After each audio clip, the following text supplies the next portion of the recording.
Ko'rdingizmi?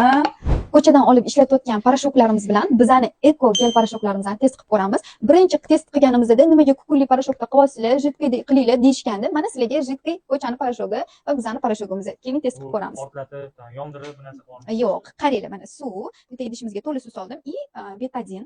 Chunki buni xuddi kir deb tasavvur qilinglar, dog' ketishi qiyin bo'lgan dog'larimizdan mana. Kiyimlarimizni qanaqa dog' qoladi, qanaqa ketadi, yana ko'proq solgan. Mana. Endi buni ikkiga bo'lamiz. Yana ozgina solar ekanman.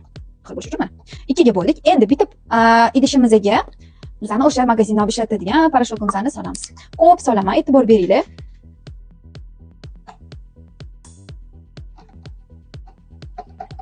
Mana soldim. Endi ikkinchisiga o'zimizning geloviy parashogimizni solaman.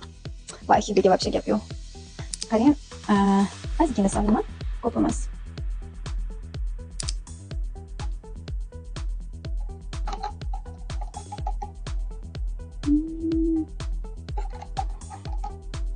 Ko'rdingizmi? Bizani betadin, yod, qanaqa dog'lar, kir kiyimlarni ham qanaqa toza yuvishini ko'rsatib berdim sizlarga. Bunda men to'la qopqa solganimda ham qanaqa qolib ketdi, sariq bo'lib qoldi. Demak, bizani parashogimizni juda ham toza yuvadi. Endi ko'pirishini ham bitta sizlarga ko'rsatib bermoqchiman.